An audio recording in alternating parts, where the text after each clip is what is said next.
Mari, jemaat yang dikasihi Tuhan, kita akan bersama-sama memperkatakan apa yang dimaksud dengan Pentakosta ketiga dan Mazmur 91.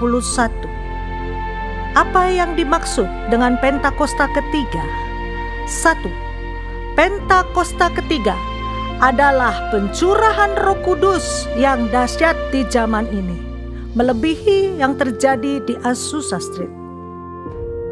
2. Pentakosta ketiga akan mengakibatkan penuaian jiwa yang terbesar dan yang terakhir sebelum Tuhan Yesus datang kembali. 3. Pentakosta ketiga akan membangkitkan generasi Yeremia, yaitu anak-anak muda yang dipenuhi Roh Kudus, cinta mati-matian kepada Tuhan Yesus, tidak kompromi terhadap dosa, dan akan bergerak untuk memenangkan jiwa. 4. Pentakosta ketiga lahir di Indonesia dan bergerak ke bangsa-bangsa. Gerakan ini dari timur ke barat dan akan kembali ke Yerusalem. 5. Pentakosta ketiga akan memberikan kuasa untuk menyelesaikan amanat agung, dan setelah itu Tuhan Yesus akan datang kembali. Dan mari bersama kita sepakat dan percaya mendeklarasikan firman Tuhan yang tertulis dalam Mazmur 91. Dalam lindungan Allah, orang yang duduk dalam lindungan yang maha tinggi dan bermalam dalam naungan yang maha kuasa akan berkata kepada Tuhan, tempat perlindunganku dan kubu pertahananku, Allahku yang kupercayai. Sungguh, Dialah yang akan melepaskan engkau dari jerat penangkap burung, dari penyakit sampar yang busuk. Dengan kepaknya Ia akan menudungi engkau, di bawah sayapnya engkau akan berlindung. Kesetiaannya ialah perisai dan pagar tembok. Engkau tak usah takut terhadap kedahsyatan malam, terhadap panah yang terbang di waktu siang, terhadap penyakit sampar yang berjalan di dalam gelap, terhadap penyakit menular yang mengamuk di waktu petang. Walau 1.000 orang rebah di sisimu dan 10.000 di sebelah kananmu, tetapi itu tidak akan menimpamu. Engkau hanya menontonnya dengan matamu sendiri dan melihat pembalasan terhadap orang-orang fasik. Sebab Tuhan ialah tempat perlindunganmu, yang maha tinggi telah kau buat tempat perteduhanmu. Malapetaka tidak akan menimpa kamu, dan tulah tidak akan mendekat kepada kemahmu. Sebab malaikat-malaikatnya akan diperintahkannya kepadamu untuk menjaga engkau di segala jalanmu.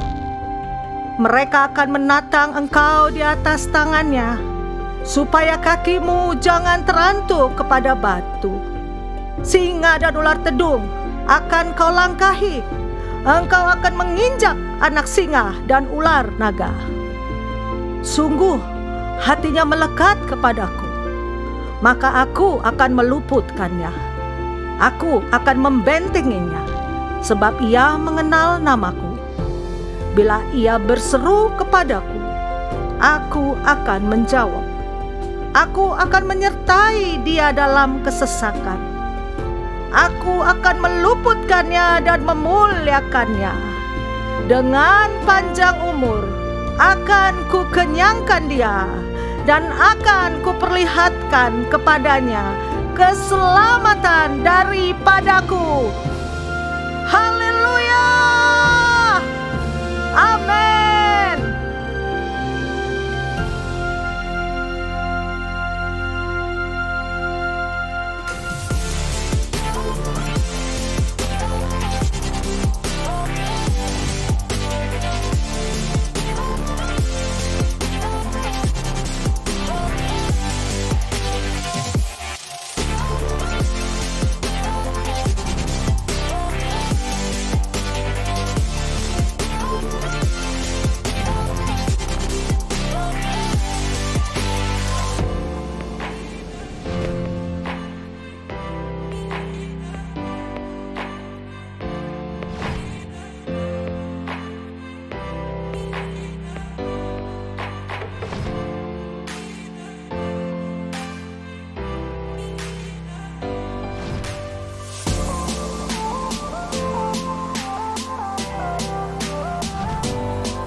Tuhan yang terkasih dalam Tuhan Yesus, mari saya mengajak untuk kita semua saat ini bisa bangkit berdiri.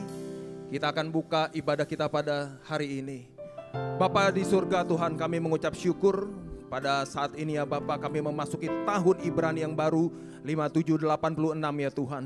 Kami percaya Tuhan terus meneguhkan dan mengokohkan setiap kebenaran firman-Mu ya Bapa, sampai Injil Kerajaan Allah terus diberitakan dan disampaikan. Dan kami boleh melihat penuaian jiwa yang terbesar dan terakhir boleh terjadi menjelang kedatangan Tuhan Yesus yang kedua kalinya. Kami berdoa ya Tuhan saat ini, mari Bapak Ibu kita angkat tangan kita untuk bangsa Indonesia. Kami berseru kepadamu Tuhan Yesus, Indonesia pun mengalami lawatan daripada Roh Kudus yang membawa setiap orang boleh melihat kemuliaan Tuhan dinyatakan atas setiap kehidupan mereka ya Bapa. Engkau memakai setiap gerejamu hari-hari ini ya Bapa, di tahun yang baru ini dengan kuasa dan kasih daripada Roh Kudus, membawa setiap kami boleh menceritakan tentang kebesaran dan keajaiban Tuhan, dan mereka boleh melihat dan menjadi percaya bahwa Tuhan Yesus Kristus adalah juru selamat, Raja atas setiap kami. Kami berdoa menopang pemerintahan kami Indonesia ya Bapa. Kami berdoa ya Tuhan atas Bapak Presiden Prabowo dan wakilnya Bapak Gibran, atas setiap para jabatan menteri ya Bapa, pejabat-pejabat daerah sampai juga dengan di pusat Tuhan. Kami berdoa Tuhan memberikan hikmat dan kebijaksanaan sehingga Tuhan boleh menghasilkan keputusan program-program yang membawa kerukunan, keadilan dan kesejahteraan bagi Indonesia. Kami percaya Tuhan Indonesia akan terus mengalami pemulihan demi pemulihan di dalam nama Tuhan Yesus. Kami juga berdoa menopang untuk Gembala Sidang kami Pak Niko dan juga Gembala CK7 Dr. Yanto dalam setiap pelayanannya hari-hari ini ya Bapak, untuk boleh terus melahirkan pemimpin-pemimpin yang berintegritas dan membawa setiap umat Tuhan menjadi umat yang layak dan berkenan di hadapan-Mu, umat yang misionaris, umat yang boleh menceritakan kebesaran dan kebenaran firman-Mu ya Bapak. Engkau memberkati Pak Niko dan Dr. Yanto dengan kesehatan yang terbaik, urapan Tuhan yang terus mengalir, membawa setiap kami Tuhan menjadi umat yang dewasa. Berkati Pak Niko dan juga Dr. Yanto dan keluarga besarnya ada dalam perlindungan Tuhan yang sempurna. Dan kami juga berdoa untuk setiap generasi Yeremia, anak-anak muda yang ada di CK7, yang ada di kota kami Jakarta, yang ada di bangsa kami Indonesia ya Tuhan. Kami berdoa generasi-generasi muda ini Tuhan, mereka memiliki hati yang mengasihi Tuhan, yang mencintai Engkau lebih dari apapun ya Tuhan, sehingga dari manapun setiap anak-anak muda ini berada, mereka boleh tampil beda, menjadi berkat, terang dan garam dunia. Tuhan mengurapi setiap mereka, memampukan anak-anak muda kami ya Tuhan untuk boleh berperan untuk memuliakan nama-Mu ya Tuhan. Terima kasih buat segala kebaikan-Mu. Hanya di dalam nama Tuhan Yesus Kristus kami sudah berdoa, dan sama-sama kita katakan amin. Saya persilakan untuk semua jemaat boleh duduk kembali.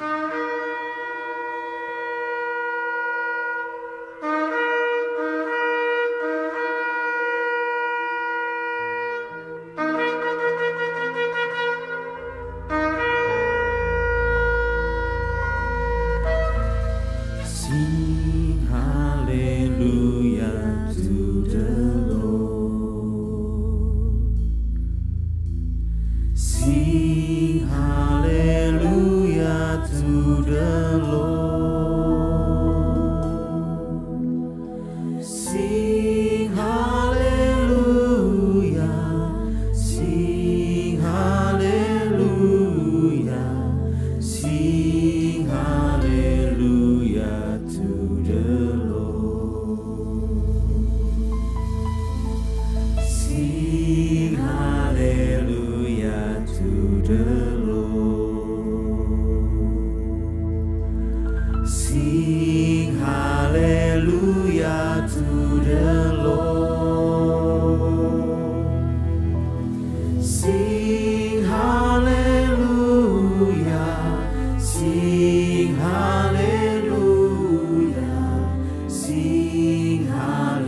hallelujah to the Lord.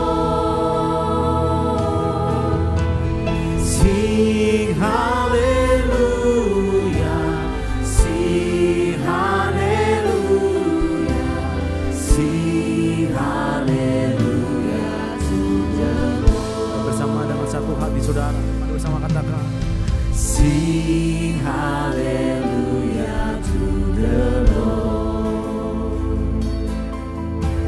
Sing hallelujah to the Lord. Oh, oh, sing hallelujah, sing hallelujah, sing hallelujah to the Lord. Mari nyatakan hallelujah.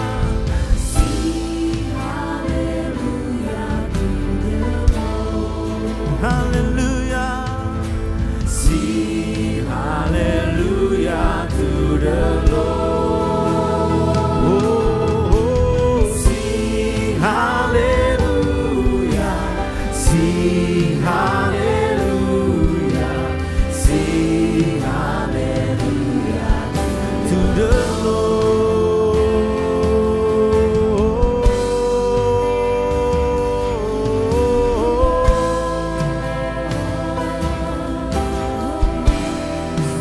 hallelujah, hallelujah,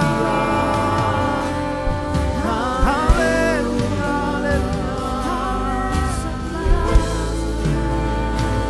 Sembah aja. Mari sama-sama angkat suaramu, sembah Tuhan Yesus. Kami sembah.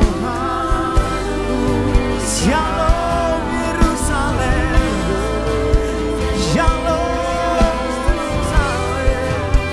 Shalom Indonesia, Shalom Indonesia.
Tuhan, kami masuk ke hadirat-Mu dengan hati yang bersyukur Tuhan.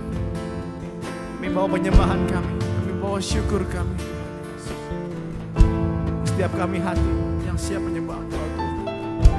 Mari sama-sama angkat tanganmu saudara. Mari sama-sama angkat tanganmu. Kados, Kados, Kados.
saudara. Deklarasikan, katakan kudus Tuhan. Kudus. Katakan kudus, kudus. Engkau kudus Tuhan. Amin, amin.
Nyatakanlah firman Tuhan, dan inilah zaman hamba-Mu Musa, kebenaran dipulihkan.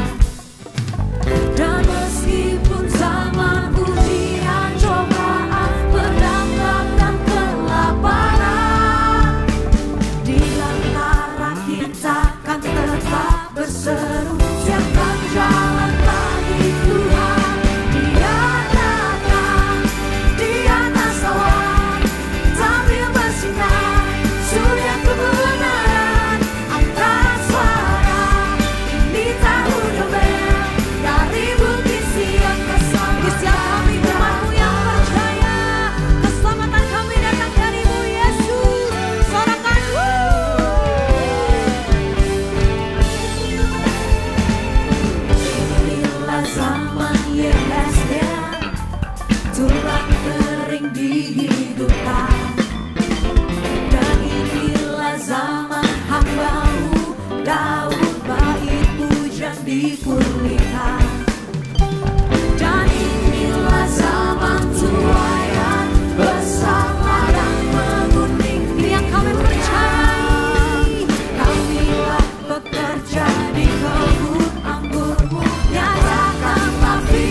Surya kebenaran angkat suara, ini tahun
bersinar, surya kebenaran, angkat suara gereja Tuhan.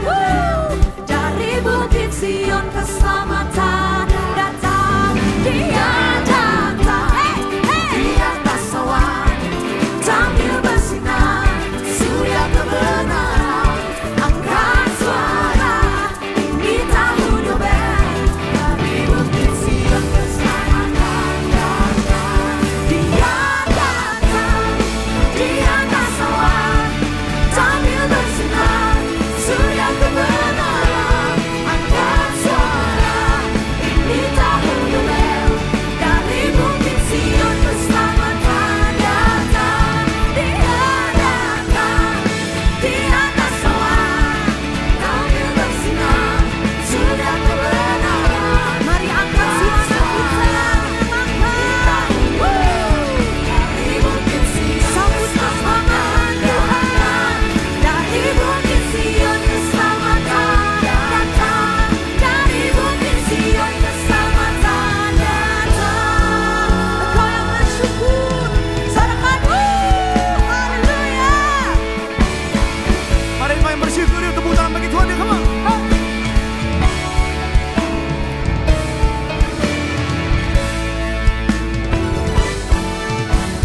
Wandering into the night, wanting a place to hide this very soul. Is painful. I have it on my mind, I just can't redefine. I'm slowly drifting, Available. And just when I ran out of, I met a man I didn't know, and he told me that I was not alone. Are you ready? Go! He turned me around, he placed my feet on solid ground. I thank the Master, I thank the Savior, because He healed my heart, He changed my name, forever free. I'm not the same. I thank the Master. Everybody say, I thank God.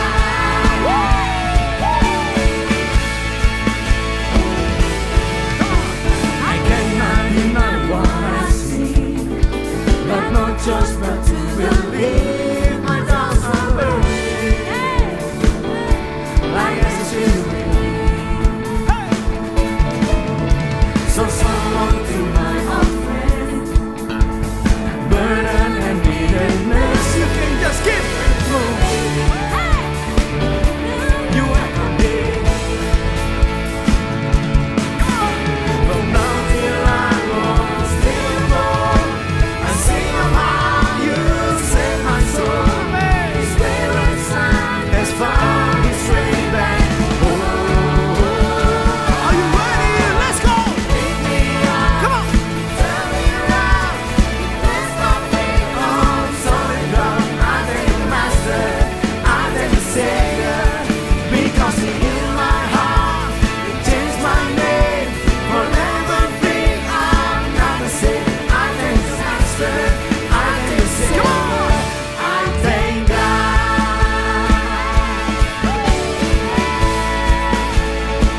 Mari engkau yang sudah dibebaskan, engkau yang sudah menang atas semua. Mari bersama-sama saudara, katakan dengan segenap iman, come on.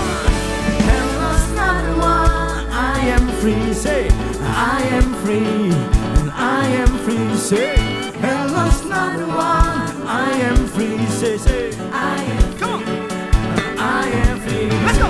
Hello's not the one, I am free, I am free, I am free, and I am free.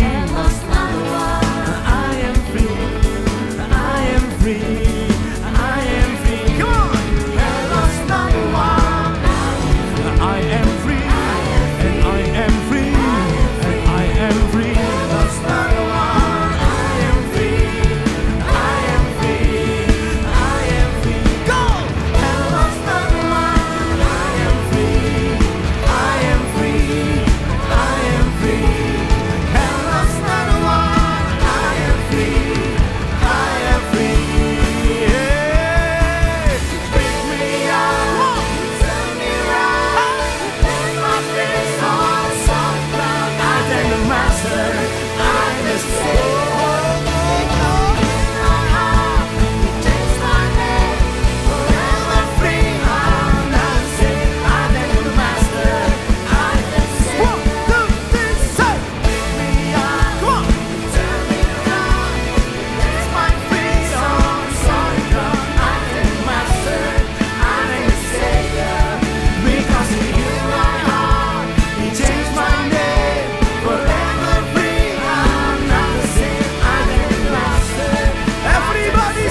Yuk terai sama-sama katakan saudara, come on.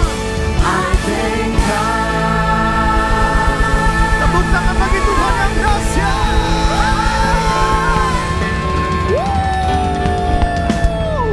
Sekali lagi saudara, bolehkah tanpa musik saudara boleh kasih tepuk tangan yang terbaik untuk Tuhan, come on. Sebelum duduk saudara boleh lihat kanan kiri katakan Tuhan kita dahsyat loh, come on, come on, come on. Haleluya. Kalau sudah silakan duduk saudara. Sambil duduk, habis nyanyi, semuanya olahraga boleh katakan wow. Puji Tuhan. Baik saudara, kita menyaksikan pengumuman untuk sepekan ke depan multimedia. Kami persilahkan.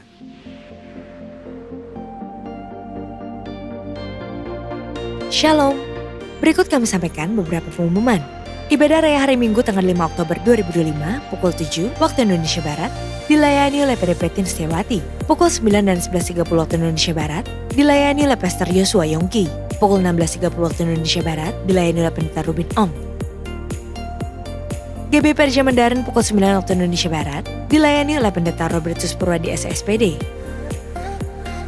Ibadah Raya disertai dengan ibadah King's Gate, ibadah anak berkebutuhan khusus, Little Blessing Toddler, Sekolah Minggu, Joshua Generation Kids Church English Service, Junior Church Indonesian Service, 316 Youth English Service,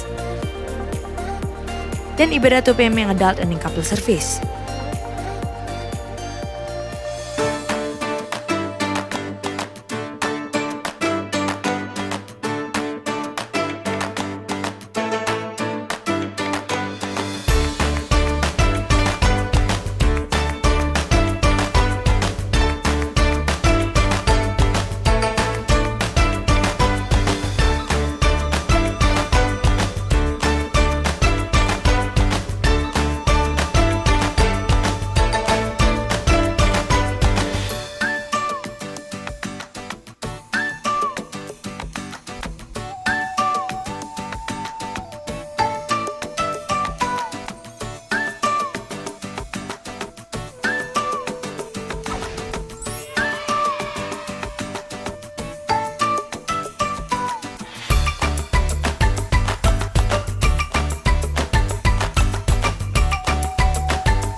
大家好，从2025年10月5日开始，GB Perja将举办光明之子华文主日学，每周日早上9点在 Diamond 教室9楼，欢迎大家邀请朋友和家人一同来敬拜。我们也邀请会说中文的兄弟姐妹们一起来服侍，担任老师或敬拜带领。有感动的，请联络联系人哦。再见。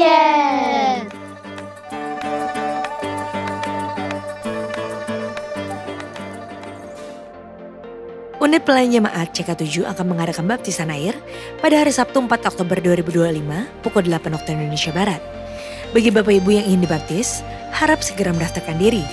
Pendaftaran dibuka mulai tanggal 21 sampai dengan 29 September 2025 secara online via www.gbprj.org atau di konter sekretariat ibadah onsite masing-masing cabang. Berikut kami informasikan pasangan dari Jemaat GBPRJ CK7 yang akan melangsungkan memberkatan nikah.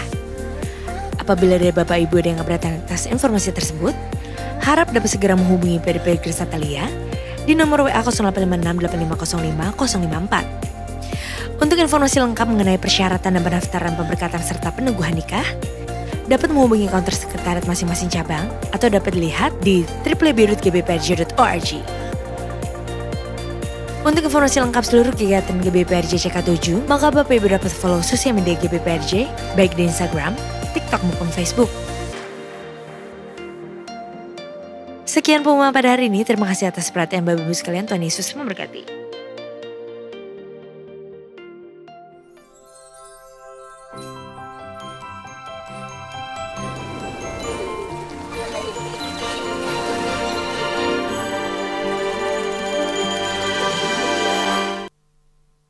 Gue jadi nggak bisa ibadah lah gitu ya. Dan gue 2 kali lah, satu ke umum, satu ke sekolah minggu gitu kan. Menurut gue ada something di sekolah minggu yang ngebentuk kepala anak-anak kecil yang gak akan pernah bisa luput dan lupa selama-lamanya. Dan gue percaya kalau anak pergi ke sekolah minggu, sebobrok apapun dia pas SMA kuliah dia pasti balik. Karena itu something yang nice yang kita ingat di masa-masa otak kita berkembang kan. Tentang kebaikannya Tuhan dan tentang mengampuni. Kita sekolah minggu simpel banget gak sih?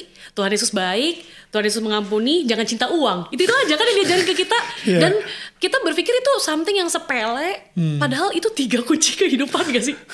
Mengasihi, mengampuni, jangan cinta uang gitu kan. Dan gitu kan dulu lagu-lagu. Dan gue merasa kayak kalau dulu gue ketika semuanya terjadi gue jadi tidak ke gereja. Atau mungkin kalau bokap nyokap gue ternyata bukan majelis, mungkin gak akan sama. Jadi gue dicintai Tuhan lah sejak kecil. Shalom Bapak Ibu yang terkasih. Bagaimana tanggapan Bapak Ibu mengenai video yang baru saja kita tonton? Apakah Bapak Ibu setuju? Yang setuju boleh yuk kita sama-sama angkat tangannya. Wah, saya pribadi saya juga sangat setuju dengan video ini. Karena pengajaran yang ditanamkan sejak kita kecil itu akan terus kita bawa hingga kita dewasa. Izinkan saya bercerita tentang pengalaman saya selama beribadah di GBI PRJ. Perkenalkan, nama saya Karissa. Saat ini saya berusia 17 tahun. Sedari kecil, saya sudah menjadi jemaat di GBI PRJ karena orang tua saya membawa saya untuk ikut ibadah toddler Little Blessing. Kemudian seiringnya saya bertambah usia, saya lanjut beribadah di sekolah minggu God's Arrow dan juga Joshua Generation Kids Church. Dan saya juga aktif melayani Tuhan di sekolah minggu maupun di Joshua Generation Kids Church karena kakak-kakak sekolah minggu yang selalu memberikan kesempatan kepada kami untuk melayani sedari kecil. Kami dibimbing oleh kakak-kakak sekolah minggu yang perhatian, peduli, sehingga ketika kami melihat mereka melayani Tuhan, mereka tuh melayani Tuhan dengan begitu tulus. Saya juga mau melayani Tuhan dan berdampak untuk orang lain. Sampai saat ini saya masih melayani di Joshua Generation Kids Church sebagai guru. Maka dari itu, mari Mama Papa, kita sama-sama bawa anak-anak kita untuk semakin bertumbuh di dalam Tuhan. Kita bersyukur kita digembalakan di GBI PRJ yang peduli dan memfasilitasi berbagai macam ibadah anak. Dimulai dari Little Blessing untuk usia 0 sampai 3 tahun, lalu sekolah minggu berbahasa Indonesia dimulai dari usia 4 sampai 11 tahun, sekolah minggu berbahasa Inggris Jesus and Me untuk usia 4 sampai 6 tahun, Joshua Generation Kids Church dimulai dari usia 7 sampai 11 tahun, lalu King Kids, ibadah anak berkebutuhan khusus, dan yang terbaru yang akan ada di gereja kita yaitu ibadah anak berbahasa Mandarin, dimulai dari usia 4 sampai 11 tahun. Kita percaya Bapak Ibu, kalau benih firman yang ditanamkan sejak mereka kecil, itu tidak akan kembali dengan sia-sia. Amin. Maka dari itu dengan bangga kami persembahkan penampilan dari anak-anak yang mewakili setiap ibadah anak yang ada di GBI PRJ. Semoga memberkati kita semua. Tuhan Yesus memberkati.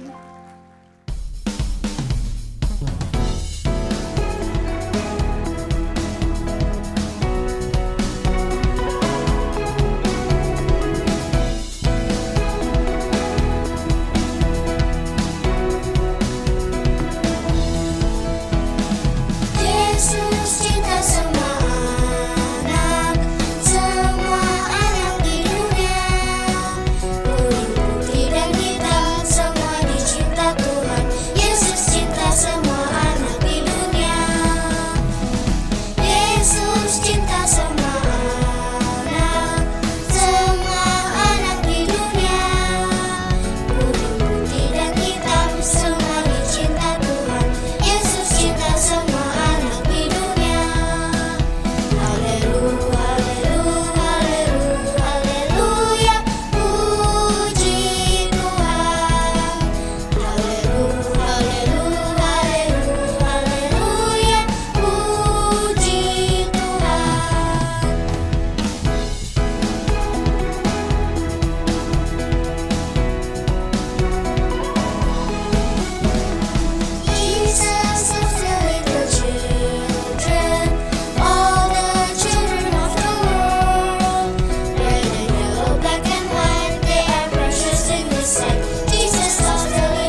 我想分享一个好消息，从10月5日开始，GBPRJ 将推出一场新的儿童崇拜，叫做“光明之子的话语主日学”。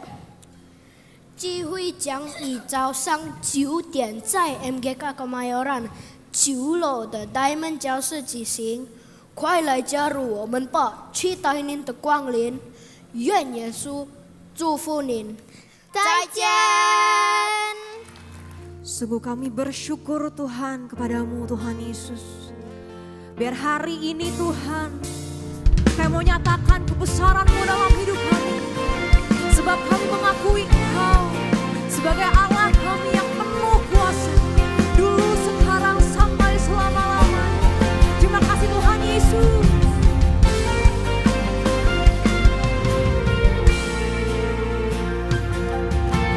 Alam semesta melukiskan kebesaran Tuhan. Bumi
disembah Tuhan.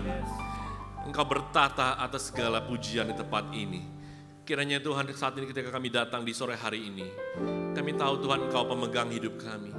Ketika mungkin kami merasakan jalan buntu, tapi Engkau membelah laut. Seperti Musa ketika menghadapi persoalan, tapi Engkau membuka jalan. Ketika kami mungkin dalam masalah Tuhan, kami tahu juga Engkau yang menundukkan badai. Karena Tuhan sore hari ini kami datang, mungkin dengan masalah, duka cita, mungkin kami sakit penyakit, persoalan yang gak pernah beres. Tapi kami tahu Tuhan Engkau ada di tengah-tengah kami. Hari ini Tuhan kami mau belajar dengar firman Tuhan. Biarlah isi hati Tuhan boleh disampaikan bagi kami semua. Menjadi rema kekuatan. Ketika kami pulang, kami membawa suatu sukacita rema firman Tuhan kekuatan kami. Tutup bungkus hamba-Mu jauh pada sempurna Tuhan. Biar hanya isi hati Tuhan yang boleh sampaikan bagi kami semuanya. Di dalam nama Tuhan kami Yesus Kristus. Sama-sama katakan amin. Haleluya. Terima kasih WL Singer semua. Ya silakan duduk Bapak Ibu. Shalom. Puji nama Tuhan ya, sore hari ini. Baik, saya memulai dengan judul temanya adalah wave ya. Mungkin slide saya bisa tampil di depan. Ya, terima kasih. Saudara bicara wave, gelombang. Ada seorang ilmuwan ya kelautan, mereka menemukan satu hal namanya Rogu wave. Jadi gelombang Rogu. Rogu wave ini gelombang yang sangat tinggi, setara dengan tingginya 10 lantai. Kurang lebih berarti 40 meter lah asumsi. Dan Rogu wave ini terjadi ya dengan kondisi yang lagi lautnya tenang. Jadi nggak ada kode aba-aba, nggak ada pemberitahuan bakal ada Rogu wave. Jadi tiba-tiba datang spontan, datanglah badai ombak Rogu wave. Yang tiba-tiba, dalam keadaan laut tenang. Beda dengan tsunami.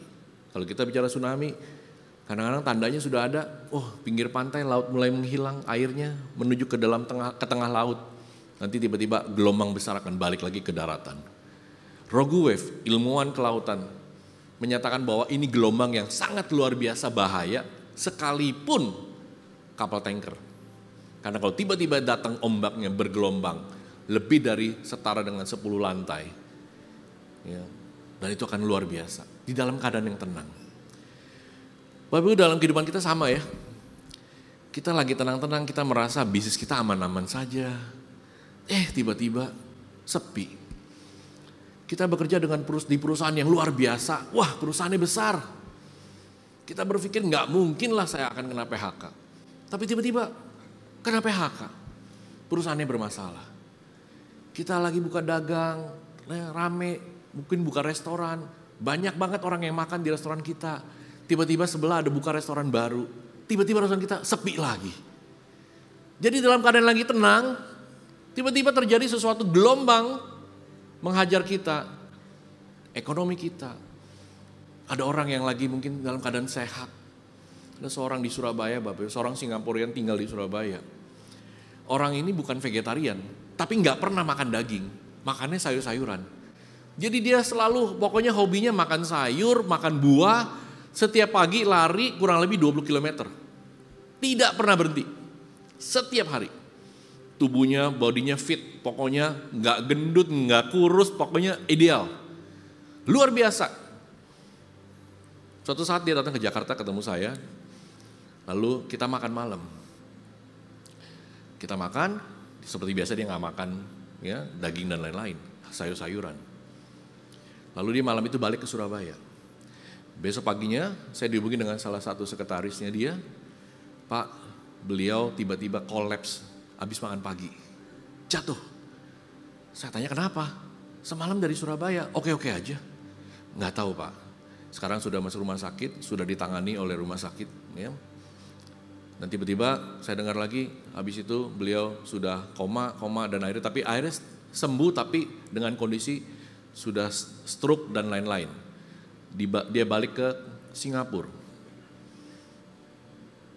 Hidupnya sehat Bapak Ibu.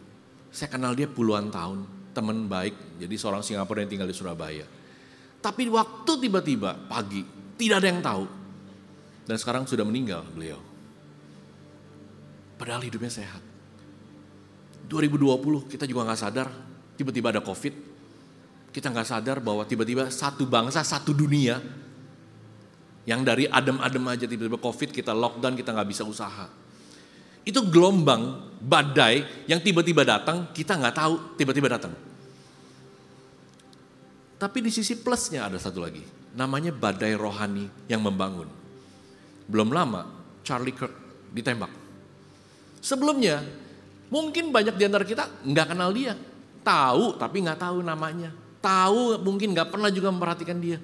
Begitu dia ditembak, ceger, meninggal.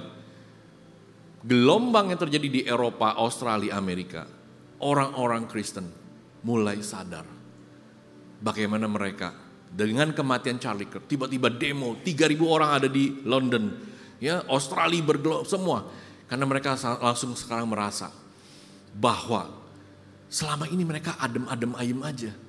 Gereja di Eropa sudah sampai sepi, sampai dijual, bahkan jadi tempat ibadah ya agama lain. Makanya tadi hari ini lihat tadi sekolah minggu, ya, gereja itu gelombangnya harus ada, transformasinya harus besar, harus luar biasa. Memang harus dimulai dari mana? Dari anak-anak, karena mereka penerusnya. Karena anak-anak sekolah minggu ini 20 tahun lagi mereka ada di sini. Sudah gelombang kehidupan kita, kerohani kita. Apakah selama ini coba Bapak Ibu udah ikut Tuhan berapa lama? 2 tahun, 5 tahun, 10 tahun, 15 tahun? Apakah kita sama aja nih? 10 tahun juga saya sama, hadir di setiap sore di ibadah GBI PRJ. Setelah ini selesai pulang, lalu besok mulai lagi kerja, usaha, dagang, apapun, jadi ibu rumah tangga atau studi, ketemu lagi minggu, datang lagi ibadah.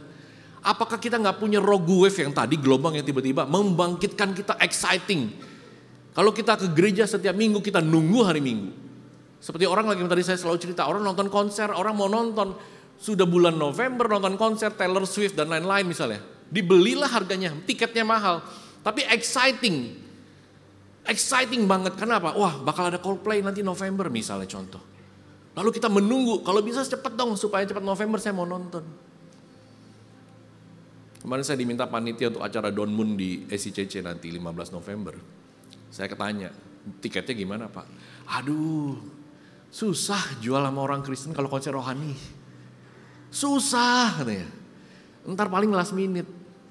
Ujung-ujungnya minta diskon. Saudara, kadang-kadang kita punya exciting dalam kehidupan rohani kita, gelombang rohani kita. Apakah biasa saja? Atau kita punya satu perubahan? Jadi kita hari ini bicara badai Bapak Ibu. Saya mau tekankan ada 3 gambar saya cerita ini. Ada orang ketika ketemu badai, kesulitan, gelombang hidup yang sangat luar biasa menyerang dia. Nyantai, dia tenang saja. Ya, dia ikutin.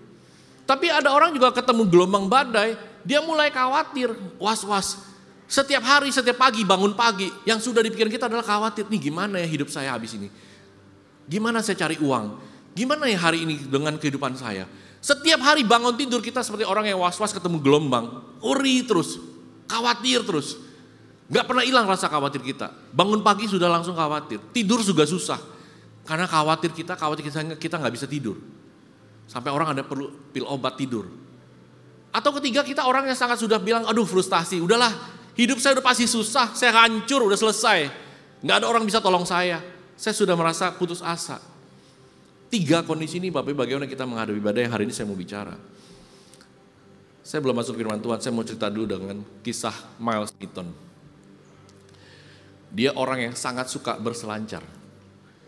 Suatu saat dia mau dari benua Australia, Melbourne, dia mau menuju London di atas ya. Dia mau di sana, saya nggak tahu. Oke. Dari sini dia menuju ke sana. Saudara, ini adalah Samudra Pasifik, ini Samudra Atlantik. 2 samudra ini titik temunya di Cape Horn di sini ya, di bawah selatannya di Amerika, di bawah sini, Cape Horn namanya. Jadi di area ini adalah area yang sangat berbahaya karena 2 gelombang akan ketemu, Samudra Atlantik, Samudra Pasifik. Dan gak mungkin perahu layar bisa lewat. Tapi orang ini hobinya berlayar. Jadi one day dia jalan dia menuju sini. Dan disinilah dia diporak-porandakan kapalnya hancur. Jadi waktu kapalnya hancur, dia berusaha terus-menerus sampai dia bisa akhirnya dibawa ombak sampai dia menuju Chile. Ya, di sini. Di Chile. Di Chile dia setahun beresin kapalnya. beresin kapalnya sampai kapalnya baik lagi setahun. Ya, betul lagi, udah kapalnya dibetulin. Dia balik lagi Bapak Ibu. Dia balik lagi lewat sini lagi. Dan terjadi di sini lagi kapalnya dihancurkan lagi dengan gelombang Samudra Pasifik Atlantik. Jadi di tempat titik yang sama. Tapi kali ini dia bisa tembus sampai ke London. Makanya dia punya judul buku namanya ini. Once is enough. Sekali aja cukup. Ada gak Bapak Ibu yang udah tahu nih gelombang ini paling bahaya? Mau gak ngulang lagi?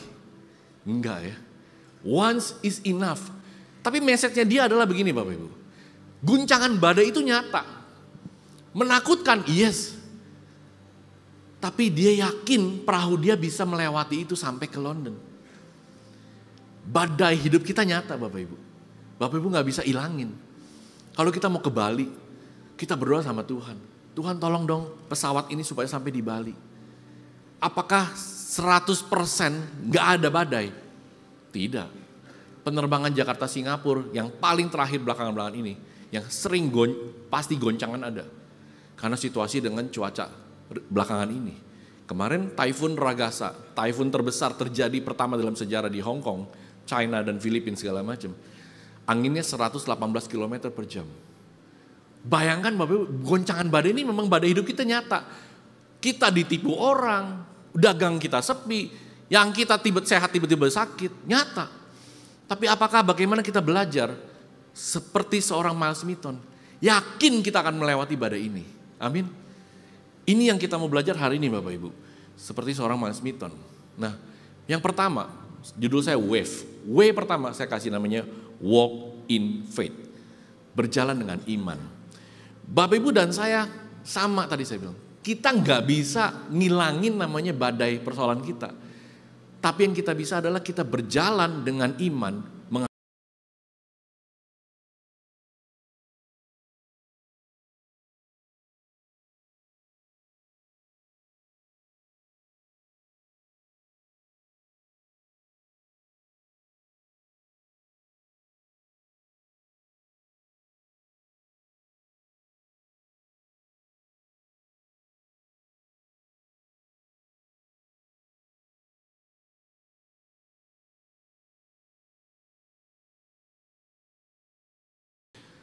Bacaan dari sini Bapak Ibu saya mau bacakan. Matius 14 ayat 24-33. Perahu murid-muridnya sudah beberapa mil jauhnya dari pantai dan diombang-ambingkan gelombang karena angin sakal.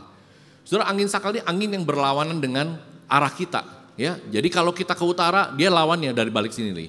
Makanya kalau kita naik pesawat kadang-kadang kita suka tiba lebih cepat atau kadang-kadang kita delay. Karena tiba lebih cepat karena anginnya mendorong pesawat satu arah.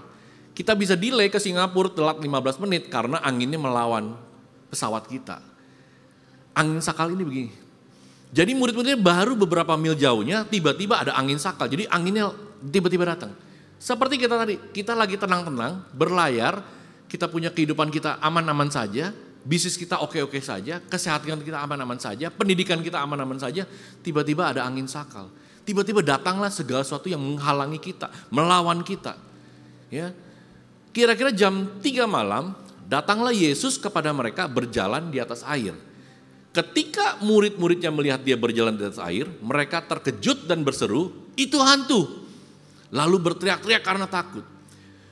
Saudara, dalam cerita ini, sebelum perikop ini, Yesus itu baru mengadakan mukjizat.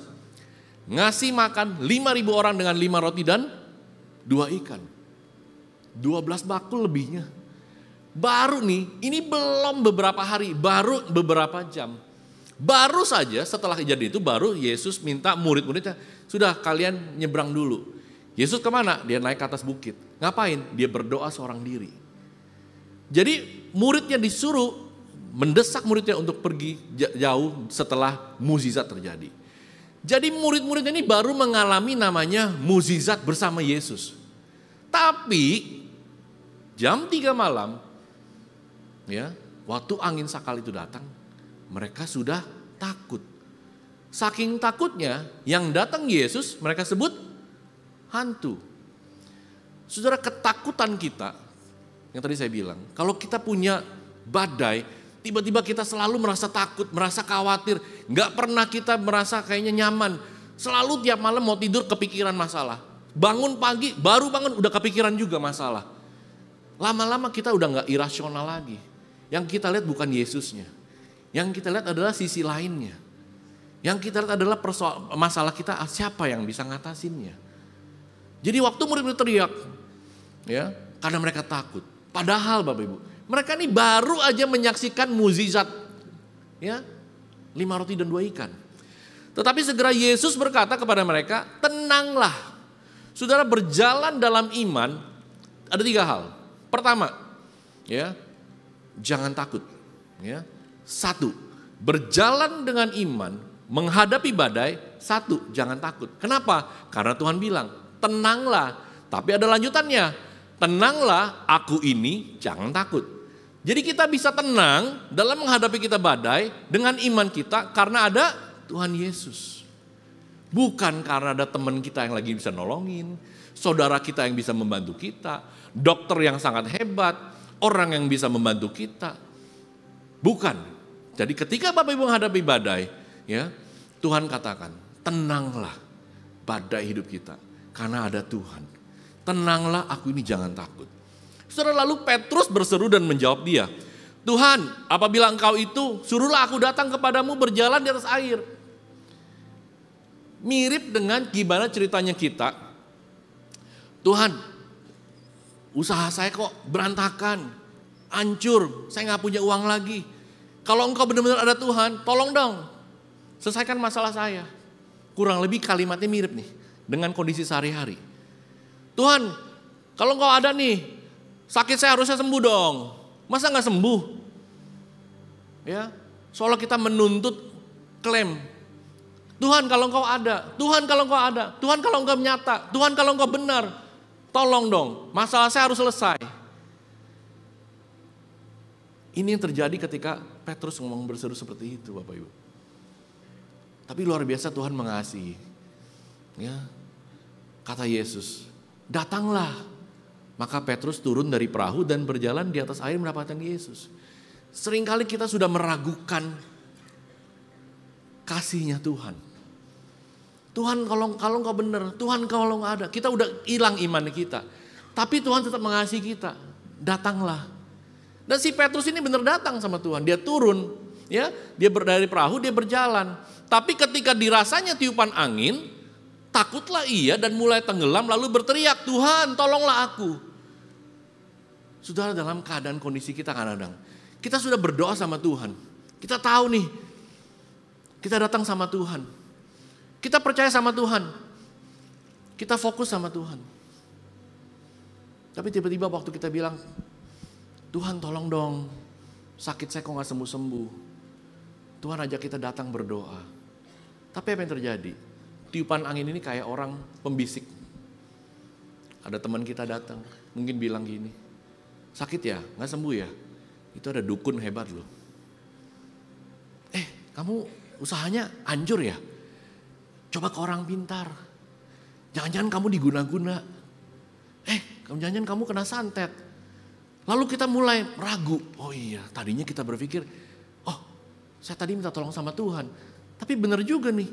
Jangan-jangan ada orang yang bisa orang mensantet saya. Jangan ada orang yang mungkin mengguna-gunai saya.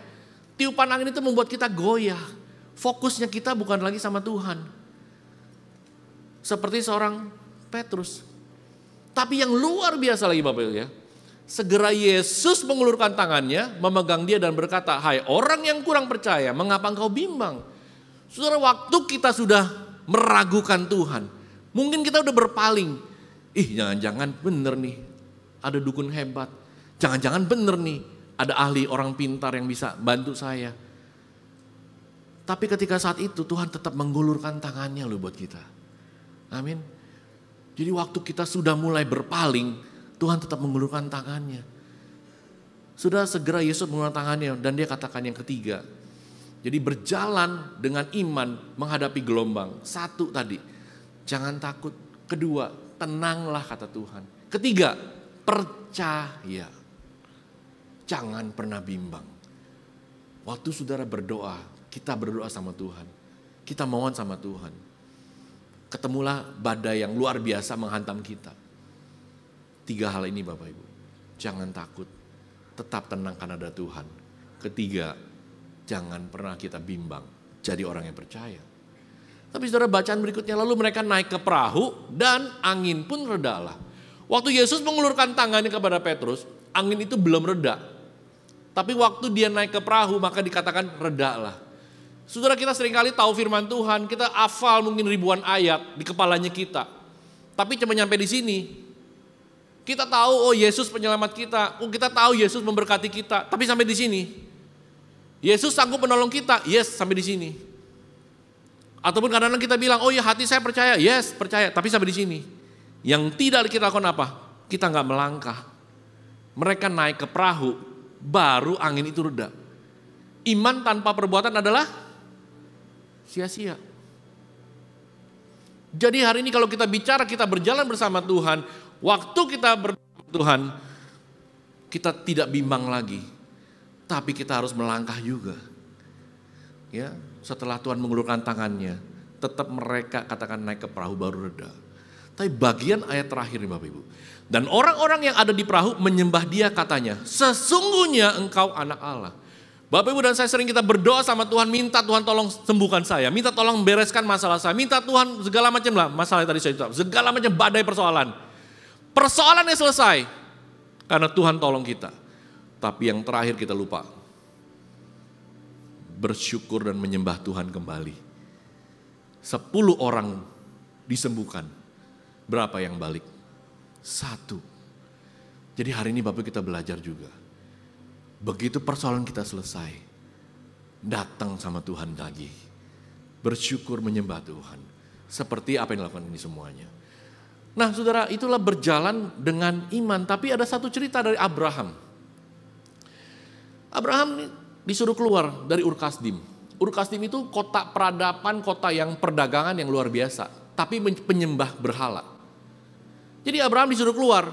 Waktu disuruh keluar, Abraham keluar dari Ur Kasdim. Apakah dia tahu kemana? Udah dikasih Google Maps sama Tuhan? Enggak ada GPS-nya. Enggak tahu kemana harus tujuannya. Tapi Abraham melangkah meski dia belum tahu hasilnya. Keluar dari Ur Kasdim karena perintahnya Tuhan. Dia keluar. Dan ini dibuktikan dalam cerita waktu dia dengan Lot. Bayangkan, dia paman, Lot keponakan. Yang kaya pamannya, yang hebat pamannya, yang lebih tua pamannya pasti. Tapi waktu suruh memilih, dia nggak bilang, Lot saya ke sana ya, berarti kamu ke sana. Enggak, Lot kamu pilih. Lalu Lot pilih. Ini padang hijau, luar biasa. Oke, Lot pilih di situ.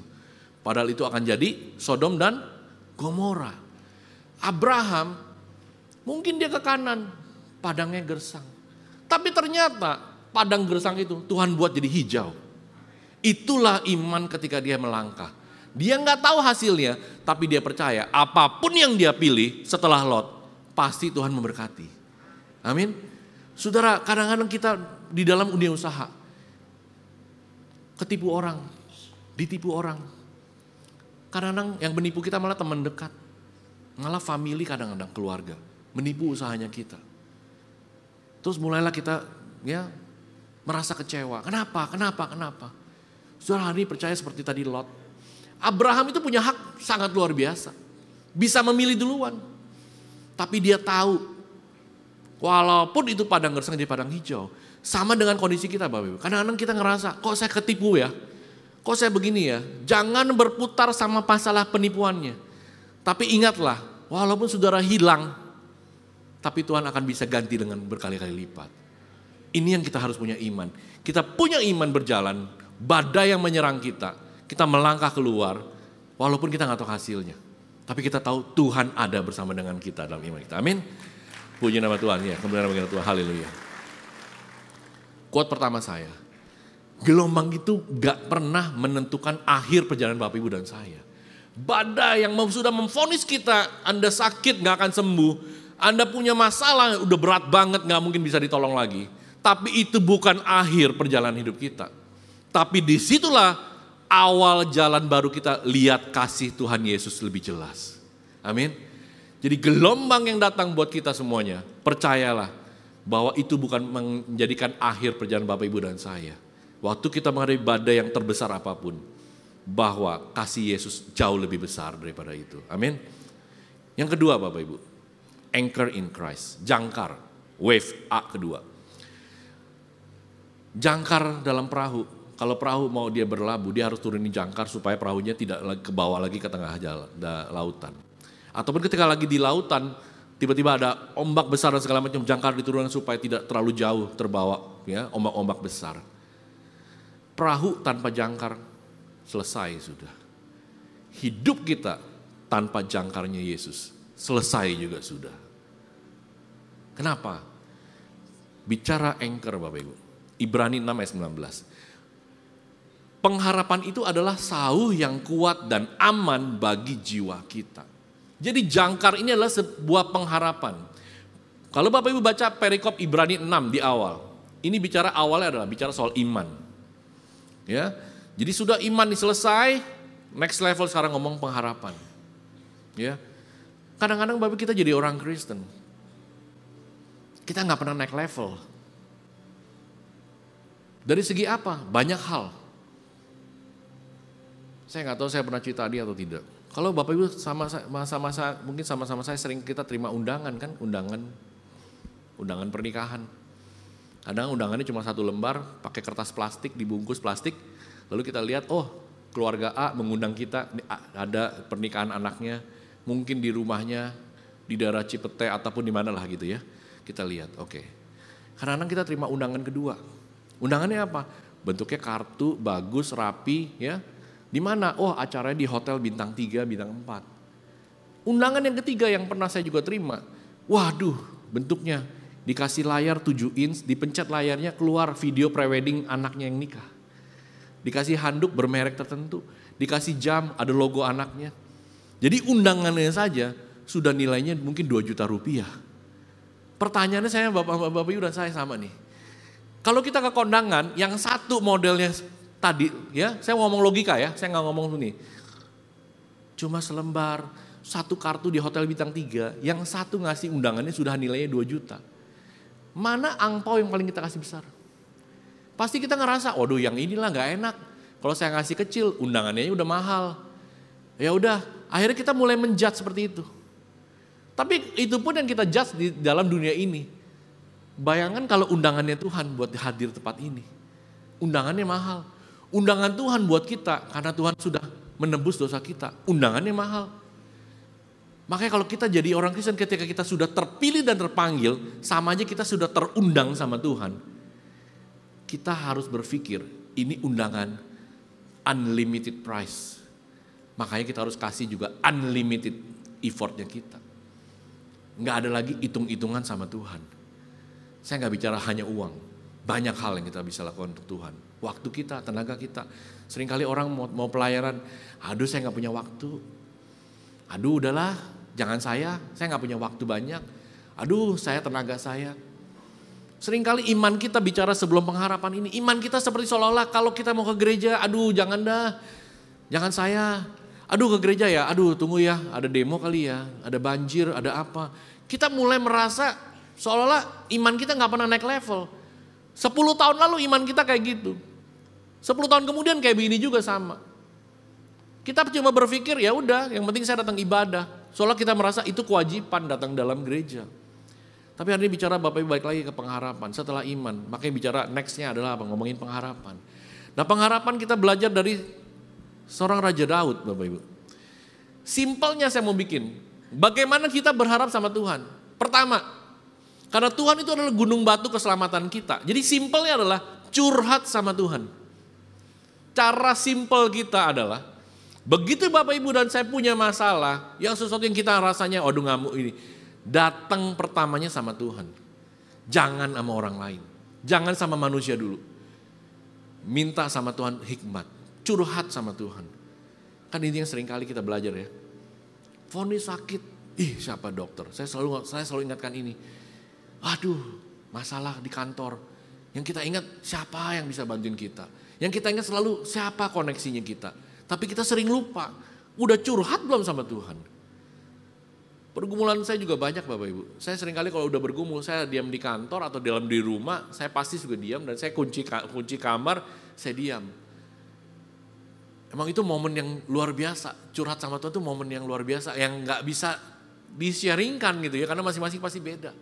Waktu kita berdua sama Tuhan. Duh Tuhan kok begini ya, kok begini ya, kok begini ya. Gak apa-apa curhat. Kita bagaikan anak kecil. Anak kecil minta permen. Dia tahu gak permen itu bakal merusak giginya? Gak tahu. Tapi emang dia apa adanya minta. Bapaknya yang tahu masalahnya. Sama. Kita curhat sama Tuhan. Mungkin apa yang kita minta salah. Tuhan gak mau itu. Tapi dengan kita curhat sama Tuhan, kita tahu, kita mendasarkan apa?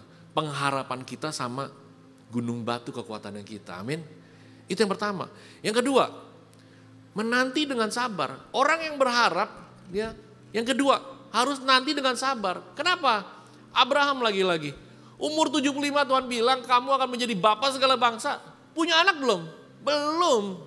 Sarah umur 65. Umur 80. Abraham, 70 Sarah. Punya anak belum? Belum, 5 tahun kemudian. 10 tahun kemudian lagi, belum juga. 15 tahun kemudian, belum juga. 20 tahun kemudian juga belum. 24 tahun kemudian dari umur 75, 99 tahun umur Abraham, 89 umurnya Sarah. Punya anak? Belum. Lah Tuhan bilang bapak segala bangsa, gimana sih? Menanti dengan sabar. Umur 100 tahun, punya anak. Saranya umur 90. Luar biasa. Bukan masalah sabar. Iman pengharapannya luar biasa. Saudara, itu yang kita harus lakukan. Kita berharap sama Tuhan. Kadang-kadang kita gak sabar. Pengennya seperti makan cabai langsung pedes. Kita berdoa sama Tuhan. Jawaban Tuhan kita gak tahu. 1 minggu, 1 tahun, 10 tahun. Ya. Banyak saya punya teman-teman yang mereka, maaf kalau dari tempat ini, ada yang mungkin masih merindukan punya anak tapi belum punya anak.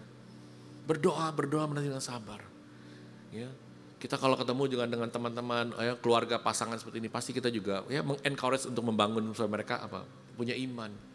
Karena ya kalau sudah waktu itu Tuhan, pasti Tuhan berikan. Dan banyak yang saya ketemu mereka akhirnya, banyak mereka juga sudah memiliki anak walaupun sudah 8 tahun. Salah satunya saya punya driver, 8 tahun gak punya anak.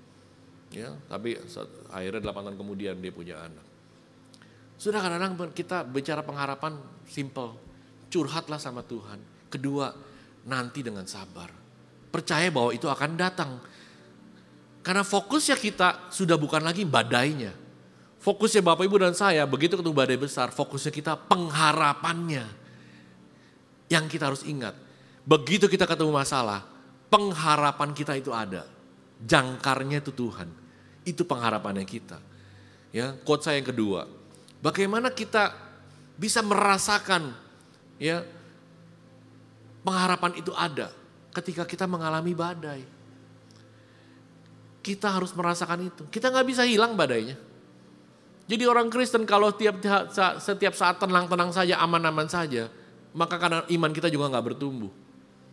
Tapi waktu badai itu datang, menghajar kita, punya pengharapan, baru kita merasakan, wow, dia yang kita harapkan, ya, luar biasa hadir dalam hidupnya kita. Yang ketiga Bapak Ibu, wave V-nya sekarang, victory through the storm, kemenangan atas badai. Saya mau cerita Paulus, tadi Petrus, sekarang Paulus. Saudara, Paulus ini ditahan, jadi seorang tahanan, terus dia naik kapal. Ya, sama cerita ini. Kapalnya hancur porak-poranda sampai mereka dibawa badai, sampai mereka terpaksa akhirnya harus mereka akhirnya berlabuh di sini, ya, di Pelabuhan Indah, ya. Sorry, ini nggak tahu kenapa garisnya nggak keluar. Kalau Bapak lihat di layar sana ada garisnya, ya. Ini Pelabuhan Indah, ya. Mereka sampai di situ. Lalu Paulus bilang sama nakoda dan segala macam bilang, udah kita harus berhenti dulu di sini, berhenti di Pelabuhan Indah di Lasea, jangan kemana-mana dulu. Tapi beliau tahanan nih, Paulus ini tahanan. Tiba-tiba tetap mereka bilang, enggak, ini kita mau ke Phoenix nih, ini deket, ini cuma pinggir pantai doang, dan sekarang ombaknya juga tenang. Jadi mereka berpikir dari sini ke sini hanya ya pinggiran doang. Mereka menuju Phoenix, nggak percaya. Tapi karena Paulus tahanan dia harus ikut juga, jadi dia ikut kapal itu. Dalam cerita Alkitab, begitu mereka mendekati Phoenix, sudah hampir sampai. Ombak besar datang membawa mereka ke Pulau Kauda. Planning Bapak Ibu dan saya gak sama-sama dengan Tuhan. Kita menang atas badai kadang-kadang Bapak Ibu. Kita berpikir ya, saya hebat, saya punya uang, saya punya koneksi, saya punya tabungan banyak, hidup saya aman-aman saja, saya sehat, saya makan juga yang semua saya menjaga, saya tidak makan yang berminyak dan lain-lain. Lalu kita merasa tenang-tenang saja. Kita lupa badai itu bisa datang. Seperti tadi awak kapal, tenang kok, ini cuma jaraknya juga di pinggir kok, pasti sampai. Tapi mereka nggak sampai. Kenapa? Karena ada maksudnya Tuhan. Waktu mereka dibawa ke Pulau Kauda, Kisah Para Rasul bercerita begini. Tetapi sekarang dalam kesukaran ini, kata Paulus, aku menasihatkan kamu supaya kamu apa? Ini kuncinya, menang atas badai kita. Tetap bertabah hati. Dan kalimat yang luar biasa. Sebab tidak seorang pun di antara kamu akan binasa. Kecuali kapal ini, karena kapal ini nanti akan hancur. Tidak seorang pun di antara kamu yang berada dalam kapal ini nggak akan binasa, kata Paulus. Kenapa? Karena tadi malam seorang malaikat dari Allah, yaitu dari Allah yang aku sembah sebagai miliknya, berdiri di sisiku. Jadi Paulus bilang nih, bertabahlah. Karena apa? Dia bilang, nggak ada nih kita yang akan binasa, nggak ada. Yang penting kita dalam kapal ini. Lagi-lagi ada awak kapal yang ngerasa nggak percaya. Mereka menurunkan sekoci, mereka keluar dari perahu, dari kapal itu, dan mereka binasa. Karena Paulus sudah bilang, yang tetap dalam kapal ini tidak ada seorang pun yang akan binasa.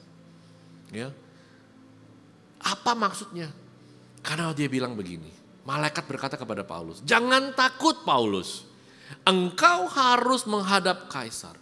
Jadi ada satu yang Tuhan mau, badai itu terjadi karena Tuhan mau Paulus menghadap Kaisar. Planningnya kita Bapak Ibu, maunya ke A. Planning yang kita maunya begini. Tapi kalau Tuhan maunya lain, akan beda. Jadi kalau kita ketemu badai, jangan juga pernah komplain. Kita nggak tahu itu maksudnya Tuhan apa. Jangan-jangan Tuhan mau bawa kita ke Pulau Kauda. Bukan Phoenix tempat yang tadi tenang seolah-olah. Karena disitulah Tuhan mau kita punya satu maksud yang Tuhan mau ajarkan kepada kita. Tapi ingat cerita tentang Yunus Bapak Ibu. Kadang-kadang badai bukan bicara hukum menghukum. Atau bikin kita jadi susah, enggak. Bayangkan Yunus. Dia disuruh Tuhan untuk ke Niniwe dari Jopa ini. Jaraknya kurang lebih 800 km lah kurang lebih. 550 mile. Dia disuruh ke sana sama Tuhan supaya orang Niniwe itu bertobat. Tapi pikiran Yunus gimana? Enggak mau. Lalu dia bilang oke. Tiba-tiba dia kaburlah dari sini menuju Tarsis. Tarsis ini kurang lebih Barcelona ya, Spain. Dia menuju sini jaraknya 4.000 km kira-kira. Jadi kalau naik perahu dari sini ke sana kurang lebih 6 hari 6 malam. Di benaknya pikirannya Yunus adalah apa? Kok saya udah kabur jauh? Nggak mungkin lah. Saya disuruh lagi ke Niniwe. Udah jauh. Mana dia tahu Tuhan kirim ikan besar. Makan dia. Dibalikin. Jadi Bapak Ibu kalau hari ini bilang, jangan saya lah. Saya nggak bisa melayani Tuhan. Jangan saya lah, saya aja susah hidupnya, disuruh bantuin orang. Jangan saya lah, masa saya masih belum apa-apa, masa saya yang harus berkorban. Tapi ingat loh, kalau Tuhan udah nangkap udah susah. Niniwe, Tarsis, jauh 6 hari 6 malam.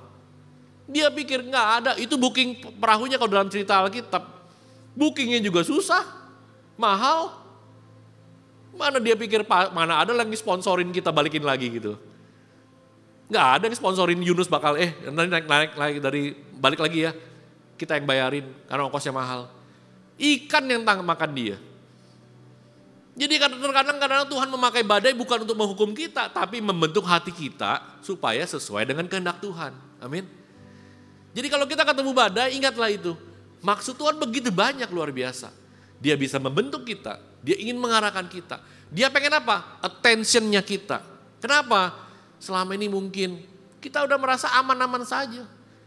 Kita udah lupa namanya doa. Yang ingat cuma doa makan. Kalau doa makan, doa kesusahan. Tapi kalau lagi senang, lupa. Nggak doa-doa sama Tuhan. Tuhan pengen attention. Dikasihlah badai. Supaya apa? Attention sama Tuhan. Ingat sama Tuhan.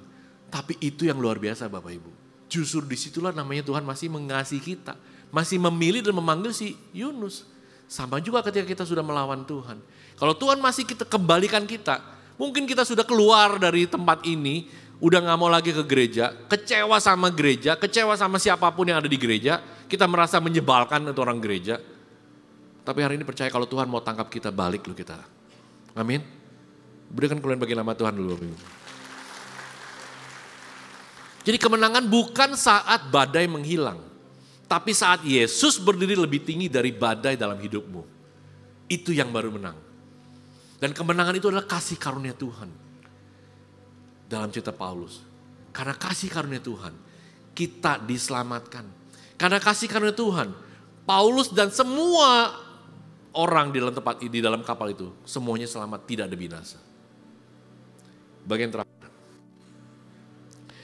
Yang terakhir. Encounter his presence. Ceritanya masih sama, saya masih bahas tentang perahu lagi. Jadi Yesus berkata, marilah kita bertolak ke seberang. Tiba-tiba mengamuklah taufan yang sangat dahsyat. Kata lihat sangat dahsyat, berarti luar biasa, sangat dahsyat. Tapi Yesus ngapain? Tidur. Muridnya marah, guru. Marah sekali ya. Karena murid-muridnya udah sibuk nih, mungkin air masuk ke dalam perahu, mungkin mereka udah sibuk buang-buang muatan. Karena perahu diomong-ambing dengan taufan yang sangat dahsyat. Tiba-tiba mereka bilang, guru engkau gak peduli sama kita semua. Karena dia ngerasa kok guru enak aja tidur. Lalu Tuhan menghardi kan, diam tenanglah, tetap katakan jangan takut dan percaya. Tapi angle yang saya mau bahas Bapak Ibu bukan yang di sini lagi. Ini murid satu perahu loh sama Tuhan Yesus. Mereka menyaksikan mukjizat 5.000 orang dikasih makan. Mereka tahu ini gurunya. Mereka tahu ini masternya. Satu perahu. Tetap begitu ada taufan yang sangat dahsyat. Takut mereka. Mereka ragu. Mereka gak percaya lagi itu Yesus ada di situ. Fisiknya ada. Tapi powernya mereka gak percaya. Fisiknya ada Yesus di situ. Tapi mereka merasa gak ada kekuatan apa-apa. Saudara orang Kristen ini banyak sekali. Saya mengulang-ulang di cerita ini. Jangan ngelamar hari Selasa, nanti kamu bakalan gak dapat pekerjaan. Jangan nikah sebelum Imlek, sesudah Imlek paling bagus. Jangan, itu sio apa? Oh sionya apa? Anjing, gak cocok sama sio naga. Jangan itu, bintangnya apa? Sagittarius gak cocok sama Capricorn. Punya rumah, belakangnya kecil, salah. Belakangnya harus kantong yang besar, supaya rezekinya banyak. Dan begitu banyak, jangan menghadap sini, jendelanya terlalu kecil, harus lebih besar. Ya. Bagaimana kucing selalu dipasang di dalam setiap toko. Orang Kristen banyak yang masih masang kucingnya di tokonya, di restorannya. Kenapa? Karena berpikir ini bakalan menghasilkan rezeki. Tetangga kucing 10 cm, saya bikin 20 cm. Kita ini merasa apa? Jangan loh, rumah kamu ngadep mana? Orang Hong Shui Feng Shui langsung datang. Jangan, pintunya harus double. Pintunya gak boleh ngadep barat, harus ngadep timur. Begitu banyak, kita tuh lupa encounter his presence. Yesus tuh ada sama kita Bapak Ibu tiap hari, betul? Tiap hari Bapak Ibu tiap minggu ke gereja, berdoa tiap hari. Tapi begitu ketemu, oh iya bener juga ya, jangan Selasa deh ngelamar kerjanya. Telepon, minta Rabu dong interviewnya boleh gak? Lupa, kalau Selasa pun Tuhan juga pasti bisa tolong. Lupa kalau restoran kita gak ada kucing pun Tuhan tetap tolong. Karena Yesus ada di dalam presence-nya di mana-mana. Encounter his presence yang sering kita lupa. Tiap hari kita berdoa sama Tuhan, tapi begitu diharapkan, jangan nikah tahun ini. Gak bagus tahunnya buat kamu. Tahun depan aja. Mulai kita ragu. Padahal kita tahu Tuhan ada loh sama kita. Itu encounter his presence. Saudara John Kim, investor dari Korea, bangkrut gak ada duitnya habis. Dia bikin startup. Sudah dicurhat sama Tuhan. Dia bilang begini, God, if you real, Tuhan, kalau engkau nyata, ini seperti tadi seorang Petrus, God, if you real, rewire my brain. Tuhan, kalau engkau nyata, tolong dong otak saya diubah lagi lah. Jangan begini. Curhat dia gak tahu juga maksudnya sebenarnya, pokoknya dia sudah mengeluarkan unek-unek, dia merasa gak bisa apa-apa lagi. Lalu dia bilang, Tuhan kalau engkau nyata nih, ubah deh otak saya, cara berpikirnya saya. Bagaimana bisnis saya bisa jalan. Dan Tuhan mengasihi dia. Dalam ceritanya dia bilang begini. Akhirnya dia disadarkan oleh Tuhan. Dia bilang begini, Tuhan itu bukan hanya ada di gereja. Tuhan itu ada dalam pekerjaannya saya. Tuhan ada dalam bisnisnya saya. Tuhan ada dalam pikirannya saya. Tuhan ada dalam hatinya saya. Dari itu sejak satu dia bilang, dia yakin setiap langkah apapun, dia merasa ada Tuhan di sampingnya dia. Dan sekarang investor yang luar biasa, seorang John Kim dari Korea. Saudara, encounter his presence. Saya undang WL pemusik bisa maju ke depan. Encounter his presence. Tanpa sadar kadang kita merasa, Tuhan ada tapi gak mampu. Yesus ada sama kita, enggak, tapi dia gak ada, gak akan bisa bantu saya. Masalah saya sudah sangat besar. Badai hidup saya sudah sangat-sangat luar biasa. Tofan saya sangat dahsyat. Lalu kita mulai dengar orang lain, dengar pembisik kita, angin-angin tadi, tiupan angin. Sehingga kita merasa, kok Tuhan ada tapi gak ada power. Tapi hari ini kita belajar Bapak Ibu, encounter his presence. Dalam hidupnya kita Bapak Ibu dan saya, Tuhan selalu ada. Tuhan gak pernah janji langit selalu biru. Ikut Tuhan pasti Anda kaya luar biasa. Ikut Tuhan Anda akan sehat gak pernah sakit. Ikut Tuhan pasti akan ada sukses. Itu prerogatifnya Tuhan dan rencananya Tuhan buat hidup kita. Gak usah diklaim. Karena Tuhan pasti memberkatinya kita. Amin. Tuhan memelihara kita. Yang harus kita lakukan adalah obey sama Tuhan. Yang kita lakukan apa? Kita percaya, punya iman, punya pengharapan. Langit gak pernah biru, selalu Tuhan janjikan. Tapi tangan Tuhan gak pernah meninggalkan kita. Amin. Berikan bagian nama Tuhan. Tuhan memberkati kita semuanya. Mari kita bangkit diri Bapak Ibu. Kita nyanyikan satu pujian. Tuhan tak pernah janji. Tuhan tak pernah janji, langit selalu biru, tetapi Dia berjanji selalu menyertai.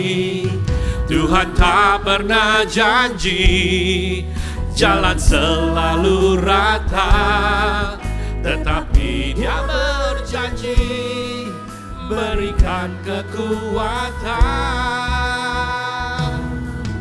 Jangan pernah menyerah, jangan berputus asa. Mukjizat Tuhan ada saat hati menyembah. Jangan pernah menyerah, jangan berputus asa.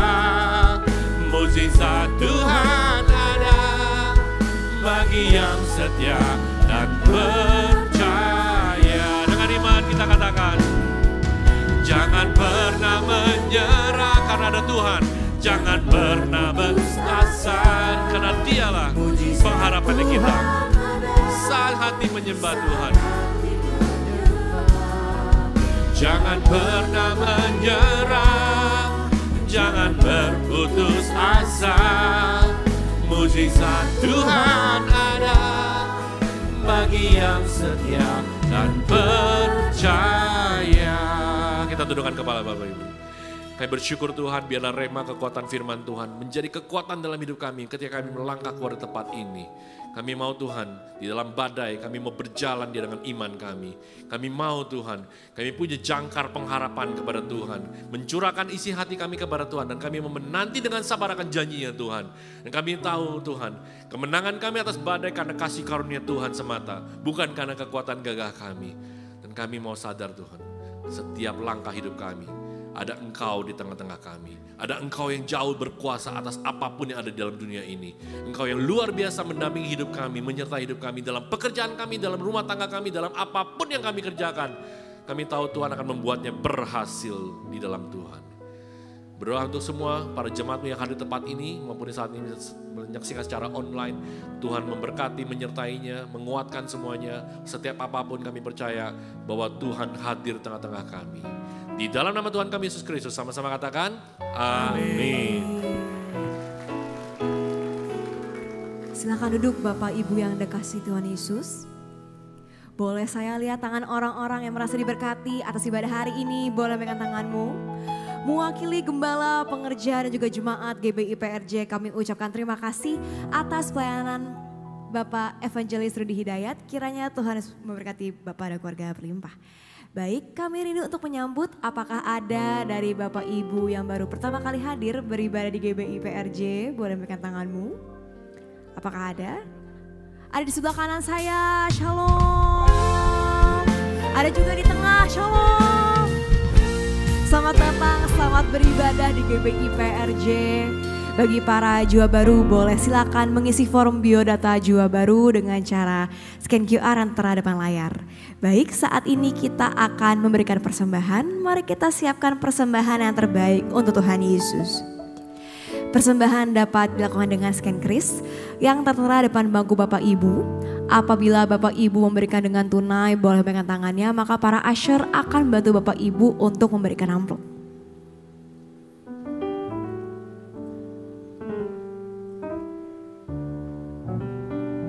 Baik, jika sudah siap, sama-sama saya undang setiap kita untuk bangkit berdiri. Kita akan doa deklarasi persembahan diikuti dengan doa tutup dan juga doa berkat.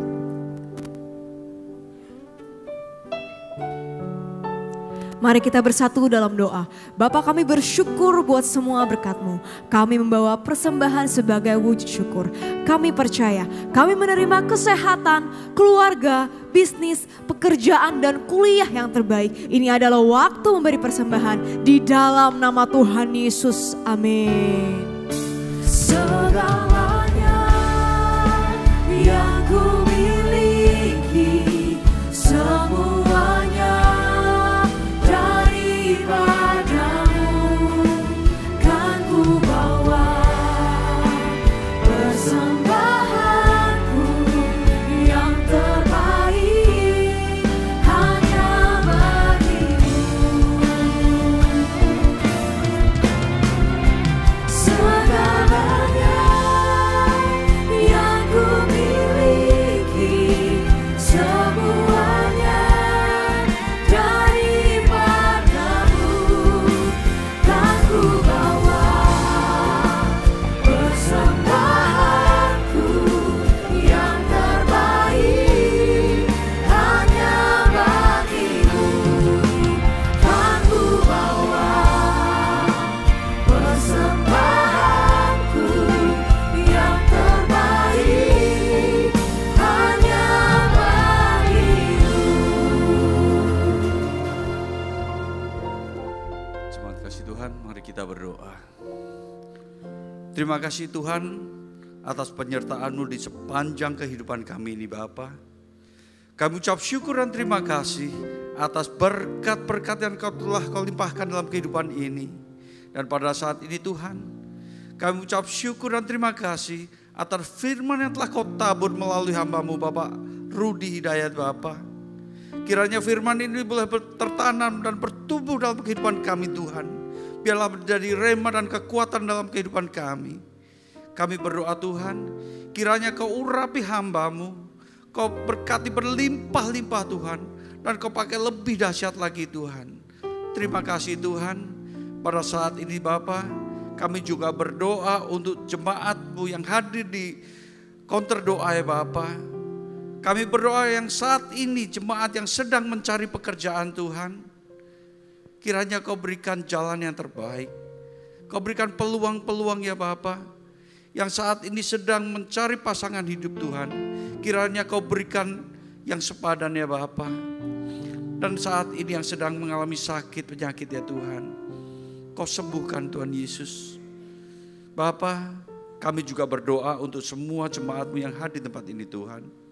Kiranya yang sakit Kau sembuhkan ya Tuhan. Yang terikat Kau lepaskan Bapa. Yang terikat masalah pekerjaan Tuhan, kiranya Kau berikan peluang-peluang yang baru, kesempatan-kesempatan yang baru. Apapun yang kita lakukan Tuhan, biarlah Kau buatnya berhasil dan beruntung. Terima kasih Tuhan Yesus. Sebelum kami pulang, kami akan mengangkat tangan kami untuk menerima berkat yang terbaik daripada-Mu ya Bapa. Jemaat kasih Tuhan Yesus Kristus, terimalah berkat yang berlimpah-limpah serta pertujuan manis dengan Roh Kudus menyertai kita mulai saat ini sampai Maranatha, bahkan untuk selama-lamanya. Mari kita yang percaya dan sudah diberkati, sama-sama katakan amin. Shalom saudara, Di era Pentakosta ketiga ini, Roh Kudus akan memampukan setiap kita untuk menjadi saksi Kristus supaya lebih banyak lagi memenangkan jiwa-jiwa. Gembala Sidang terus menggaungkan bahwa dengan kuasa Roh Kudus dari Pentakosta ketiga ini, amanat agung akan selesai. Dalam Voice of Pentecost kali ini, kita akan menyampaikan satu pesan khusus bagi anak-anak muda. Generasi Yeremia, selesaikan amanat agung. Saudara, Pentakosta pertama dan kedua memiliki dampak yang luar biasa besar yang masih terasa hingga saat ini. Hal ini mungkin tidak dapat dibayangkan oleh murid-murid Tuhan Yesus yang terlibat di dalamnya pada waktu itu. Bayangkan, Petrus dan Yohanes, murid-murid Tuhan Yesus yang dalam kitab Kisah Para Rasul 4 ayat 13 disebutkan sebagai orang biasa yang tidak terpelajar. Namun, saat Roh Kudus pada Pentakosta pertama memenuhi murid-murid Tuhan, Petrus bangkit berkhotbah sehingga 3.000 jiwa percaya kepada Tuhan Yesus dan dibaptis. Roh Kudus terus bekerja dengan dahsyat dalam Pentakosta pertama, sehingga dalam kurun waktu beberapa ratus tahun, 70% dari dunia yang dikenal saat itu, yaitu wilayah Kekaisaran Romawi, menjadi Kristen. Kemudian, pada tahun 1906, sejarah mencatat seorang bernama William Seymour dipenuhi Roh Kudus dan dipakai Tuhan untuk menjadi pemimpin di era Pentakosta kedua di Azusa Street. Siapakah William Seymour itu? Beliau adalah seorang hamba Tuhan keturunan Afrika Amerika, satu ras yang pada masa itu cenderung mengalami berbagai diskriminasi di Amerika Serikat. Namun, keterbatasan yang dimilikinya tidak menghambat kuasa Roh Kudus bekerja secara dahsyat dalam dan melalui kehidupannya. Dari Pentakosta kedua ini, lahir gerakan Pentakosta dan karismatik yang ada hingga saat ini. Kini, ratusan juta orang di seluruh dunia diberdayakan Roh Kudus sebagai dampak dari Pentakosta yang kedua yang dimulai dari Azusa Street. Dan sekarang ini, di masa Pentakosta ketiga, secara spesifik Tuhan membangkitkan generasi Yeremia, yaitu anak-anak muda yang dipenuhi dengan Roh Kudus, cinta mati-matian kepada Tuhan Yesus, tidak kompromi terhadap dosa, dan akan bergerak memenangkan jiwa-jiwa. Melalui Pentakosta ketiga ini, melalui generasi Yeremia, amanat agung akan selesai. Mungkinkah generasi Yeremia menyelesaikan amanat agung? Dengan kuasa Roh Kudus dari Pentakosta ketiga, generasi Yeremia akan menyelesaikan amanat agung dan Tuhan Yesus akan datang kembali. Jadi, amanat agung itu bukan hanya tugas orang-orang tua atau opa-oma kita. Amanat agung itu tugas kita juga. Kita sebagai generasi Yeremia perlu mengambil tanggung jawab untuk bergerak dan menyelesaikan amanat agung. Tentu, kita tidak memulai pekerjaan ini dari awal. Sudah ada fondasi dan dasar-dasar yang sudah diletakkan oleh generasi opa-oma dan generasi orang tua kita. Mereka sudah melanjutkan pekerjaan baik di dalam Tuhan dan bagian kitalah untuk melanjutkannya. Dalam prakteknya, apa saja yang harus dilakukan oleh kita sebagai generasi Yeremia? Yang pertama, menginjil di sekolah-sekolah dan kampus-kampus. Sekolah dan kampus adalah tempat di mana anak-anak lebih banyak menghabiskan waktunya dibandingkan bersama keluarga dan gereja. Kita dapat mulai dengan mendoakan teman-teman kita yang belum percaya pada Tuhan Yesus di sekolah atau kampus kita, sehingga teman-teman kita dapat merasakan terlebih dahulu kasih Kristus lewat hidup kita. Setelah pendekatan ini dilakukan, barulah kita mulai memberitakan tentang Tuhan Yesus sebagai Raja dan Juru Selamat umat manusia. Yang kedua, menjadi role model lewat berbagai platform digital. Selain sekolah, generasi muda juga banyak menghabiskan waktunya di berbagai platform digital. Konten-konten yang kita upload setiap harinya dapat menjadi sarana untuk memberitakan Tuhan Yesus. Role model hidup benar, hidup kudus, takut akan Tuhan, dan lain-lain. Dengan memiliki personal branding yang baik, kita akan diterima oleh banyak orang. Kita juga dapat membuka ruang curhat dalam platform digital sehingga banyak orang bisa memiliki tempat untuk menceritakan permasalahan mereka. Yang ketiga, memberitakan Yesus lewat talenta. Yang terakhir dan tidak kalah penting adalah tentang talenta yang kita miliki. Kita percaya bahwa baptisan Roh Kudus akan memaksimalkan hidup seseorang dalam berbagai aspek kehidupannya. Oleh karena itu, kita akan mengerti bahwa setelah menerima pencurahan Roh Kudus, kita dapat memaksimalkan seluruh talenta dan potensi yang kita miliki. Talenta dan potensi yang kita maksimalkan ini akan menjadi kesaksian bagi banyak orang. Orang-orang dapat diberkati lewat kepandaian kita seperti bermain musik, bernyanyi, bermain bulu tangkis, konten kreator, hiburan, bahkan dengan mengerjakan soal-soal matematika, dan lain sebagainya. Tentunya juga melalui pekerjaan kita sehari-hari. Hal ini yang akan menjadi pintu besar bagi tersiarnya Injil. Roh Kudus yang telah memampukan kita untuk mengembangkan berbagai talenta dan potensi yang kita miliki, sehingga menjadi berkat bagi banyak orang. Sebagai generasi Yeremia, kita bertanggung jawab untuk terus mengobarkan api penginjilan yang sudah dimulai oleh generasi orang tua dan opa-oma kita. Kiranya dengan kuasa Roh Kudus dari Pentakosta ketiga, kita akan menyelesaikan amanat agung dan Tuhan Yesus akan datang kembali. Untuk penjelasan lebih lengkap dari tim teologi kami, silahkan scan QR Code yang tersedia atau buka link yang ada di atas. Tuhan Yesus memberkati.